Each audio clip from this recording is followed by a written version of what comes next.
c'est ce qui résume le mieux les contorsionnements de la mentalité française face aux faits migratoires, face aux faits exogènes, c'est-à-dire l'étranger.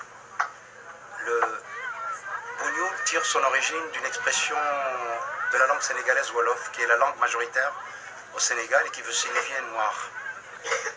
Cela a été ainsi accepté pendant tout le 19e et 18e siècle, où on distinguait le wolof, le bougnoul dans le wolof, le noir, et le toubab qui était le blanc. C'est ainsi qu'on désignait le blanc en sénégalais, vernaculaire, dans la langue vernaculaire sénégalaise. Au XXe siècle, avec la Première Guerre mondiale, la France a dû puiser dans ses réserves de l'Empire des troupes, de la chair à canon, comme on disait, pour aider à vaincre ses assaillants allemands.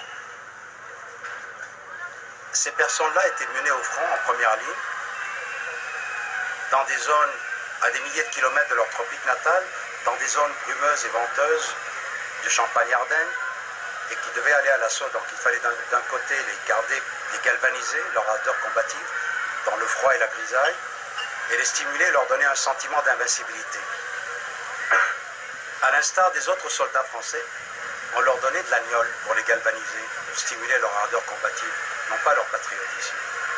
Et donc, on leur donnait de l'agnole, ils se sentaient munis d'une force, un médicament miracle, et ils partaient à l'assaut.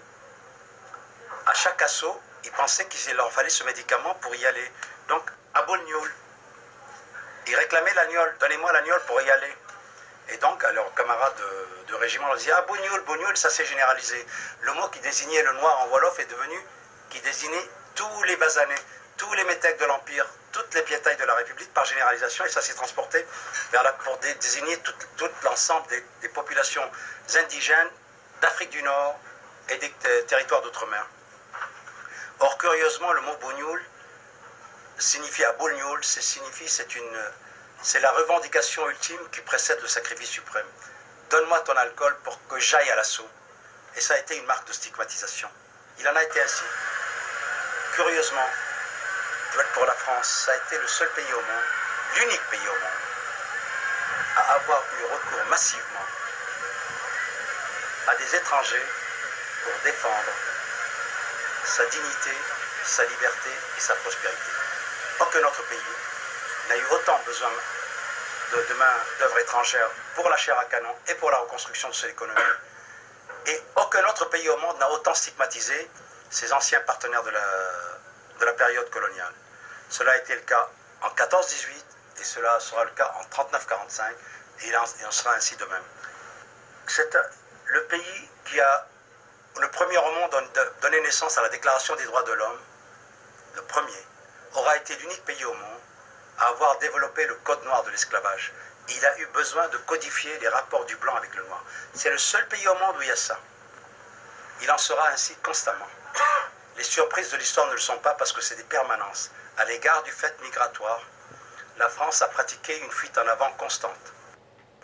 Papense n'est pas un accident de l'histoire. Il a exercé des responsabilités à toutes les grandes articulations de l'histoire française.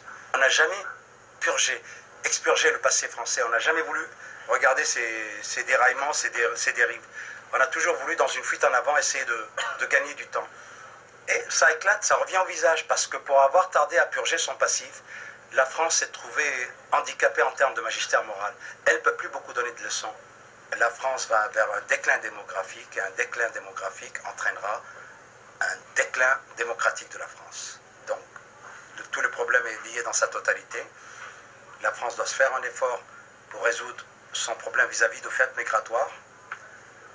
La composante immigrée ne doit pas rester dans la passivité, mais aller de l'avant à la conquête de la forteresse. C'est comme ça que la monarchie a fait place à la République, et qu'il doit y avoir un travail permanent, que ce soit sur le terrain et dans la sphère intellectuelle et au niveau de la société civile.